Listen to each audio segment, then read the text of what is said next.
पाकिस्तान के लोग टीवी पे ये देख रहे हैं, ये सुन लो, ना आज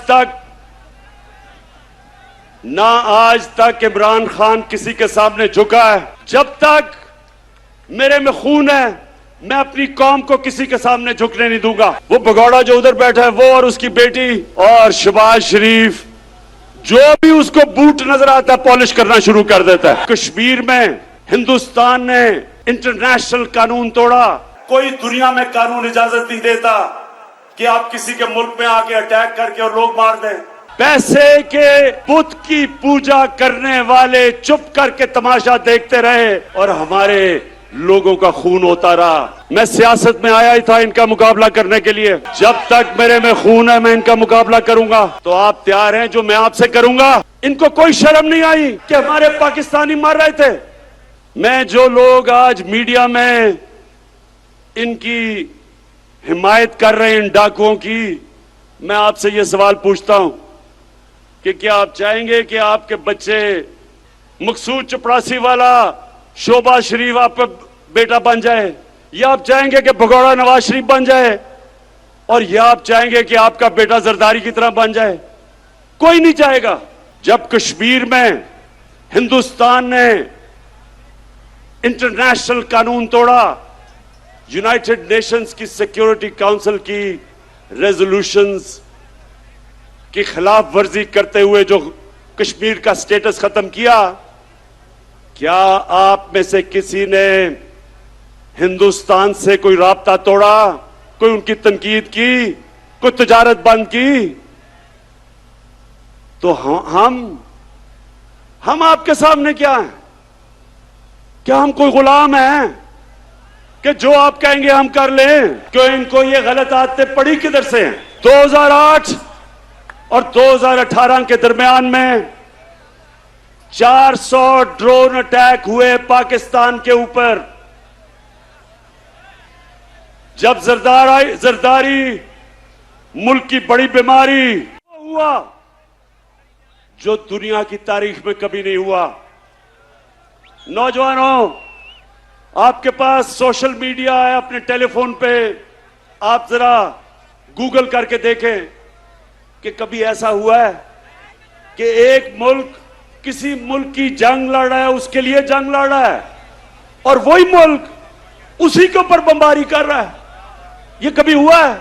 और सवाल ये है कि ये दो डाकुओं ने क्यों नहीं उनसे पूछा, क्यों नहीं उनको कहा कि जब गांव के अंदर और हमारे कबायली इलाके पे जब ड्रोन अटैक यानी बम फटता था, तो आपको पता है औरतें, बच्चे, बेकसूर लोग मारे जाते थे।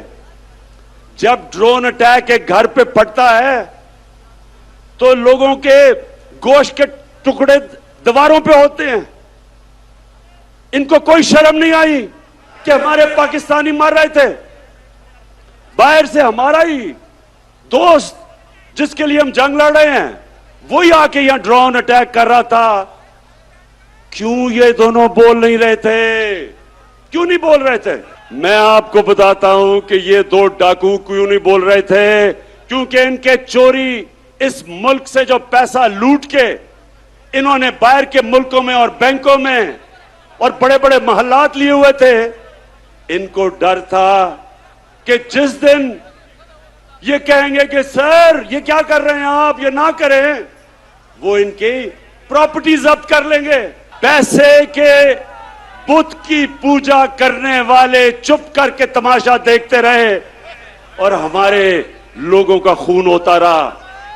बेकसूर लोग बेचारे कबायली इलाके में, उनके बच्चे मरे, और वो जिसके खानदान में लोग मरते थे वो हमारे खिलाफ हमले करते थे, बदला हमारे पे लेते थे, क्योंकि उनको पता था कि हमारी इजाजत से ये ड्रोन अटैक्स अपने मुल्क पे हो रहे हैं। आप बताएं, जब से इमरान खान वजीर आजम बना, कोई ड्रोन अटैक हुआ है? नहीं हुआ। और मैं आज अब सबके सामने कहता हूं कि कभी किसी ने कोशिश की ड्रोन अटैक करने की, मैं पाकिस्तान की एयरफोर्स को कहूंगा कि वो ड्रोन को नीचे गिरा दे, कि ये कानून की खिलाफ वर्जी है।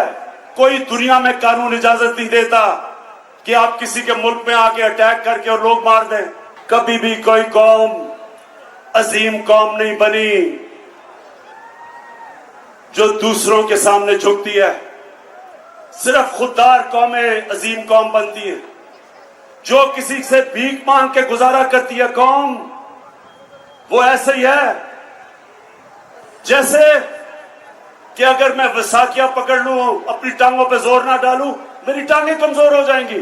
इसी तरह मुल्क कमजोर हो जाते हैं जो अपने पैर पे नहीं खड़े होते। हम कोई किसी से दुश्मनी नहीं चाहते, हम सबसे दोस्ती चाहते हैं। हमारी रूस से भी दोस्ती है, हमारी अमेरिका से भी दोस्ती है, हमारी चाइना से भी दोस्ती है, यूरोप से भी है। हम किसी कैंप में नहीं हैं, लेकिन क्योंकि हम न्यूट्रल हैं, इंशाल्लाह हम उन मुल्कों के साथ मिलकर एक दिन कोशिश करेंगे कि जो यूक्रेन में जंग है ये बंद हो। इससे बहुत दुनिया को नुकसान हो रहा है।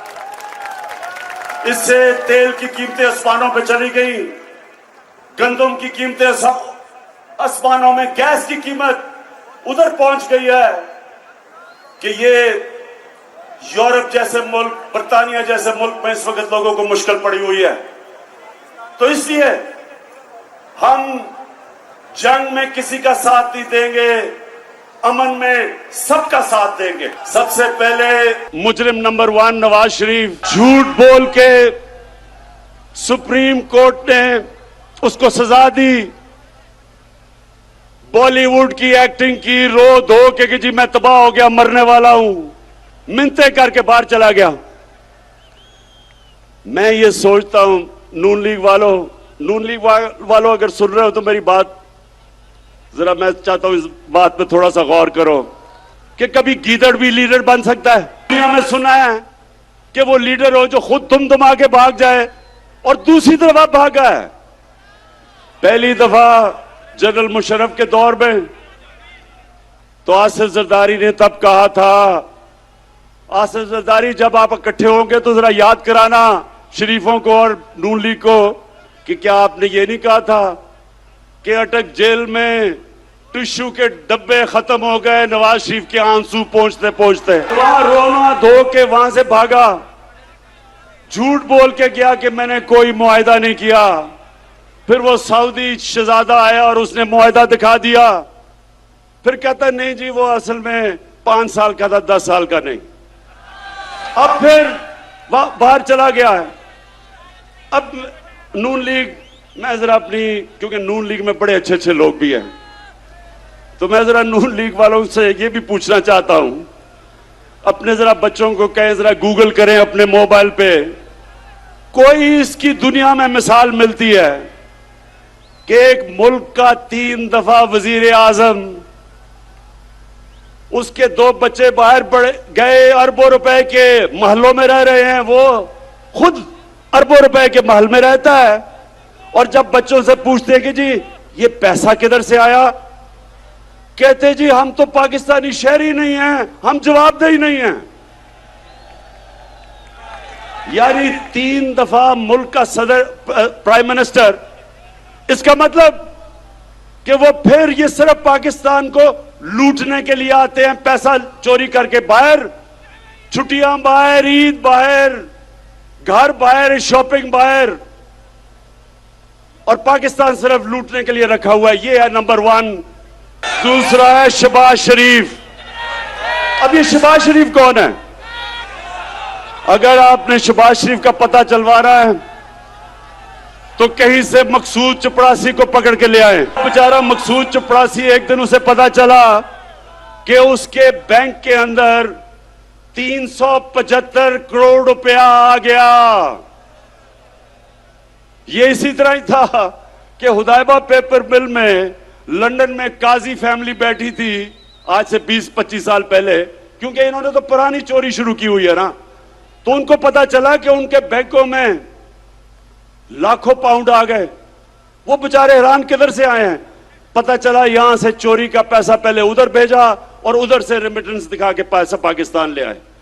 तो शहबाज शरीफ, अच्छा अब इसका मैं आपको एक बताऊं, इन दोनों ने एक बड़ा ये हर कोई मैच खेलता है ना, तो इन्होंने एक मैच की एक टेक्निक निकाली हुई है। वो भगौड़ा जो उधर बैठा है, वो और उसकी बेटी, वो फौज को बुरा भला कहते हैं, और शहबाज शरीफ जो भी उसको बूट नजर आता है पॉलिश करना शुरू कर देता है। ये वो जमाना बदल गया है। ये वो जनरल जिलानी का जमाना नहीं, जब उसके घर पे सरिया लगाते लगाते अब वजीर आला बना और फिर अरबोपति बन गए। जमाना बदल चुका है। आपको शहबाज शरीफ जो मर्जी आप कर लें, आपको जवाब देना पड़ेगा कि 16 अरब 1600 करोड़ रुपया आपके नौकरों के अकाउंट में कैसे आया।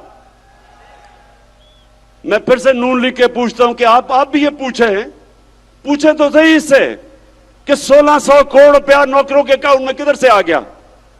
अगर हलाल का पैसा था तो अपने अकाउंट में लेते, क्योंकि आपने चोरी का पैसा था तो नौकरों के अकाउंट में। बेटे को भी इसने बाहर भिजवा दिया है, मकसूद चपरासी को भी बाहर भिजवा दिया है, अपने दामाद को भी बाहर भिजवा दिया है। भाई यहां तो अदालतें आजाद हैं, क्यों बाहर भिजवाया हुआ इनको?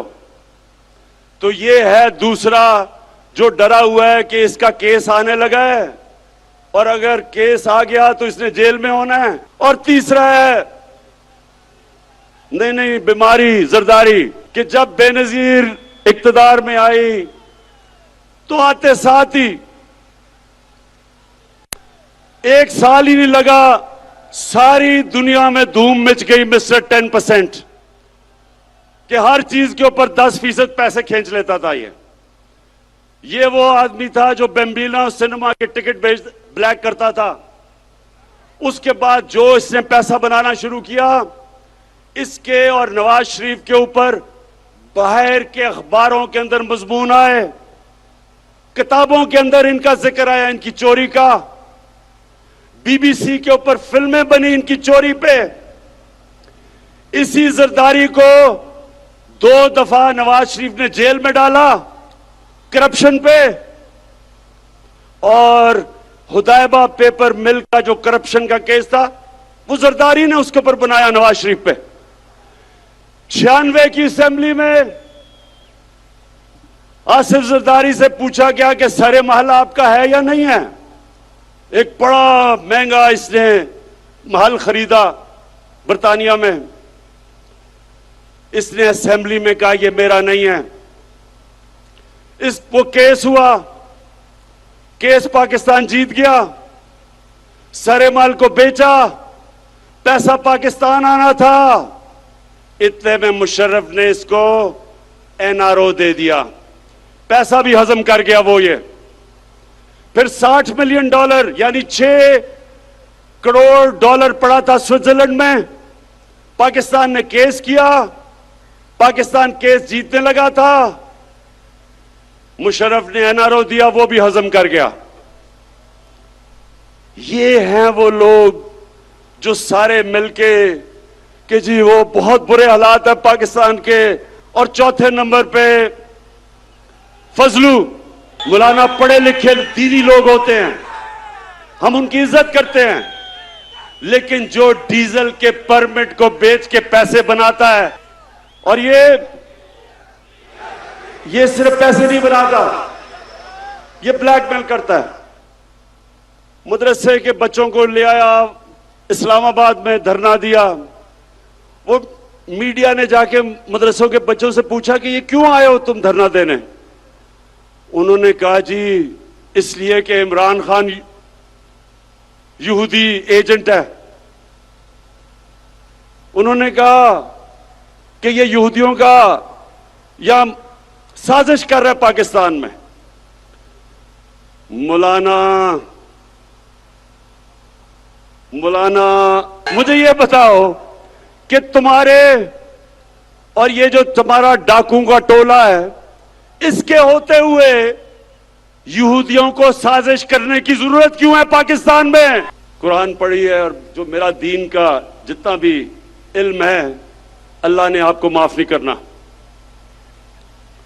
अब अपनी आखिर में सारी कौम से पूछना चाहता हूं कि देखें, एक कुरान की आयत है, अमर बिल मारूफ वह नहीं अनल मुनकर।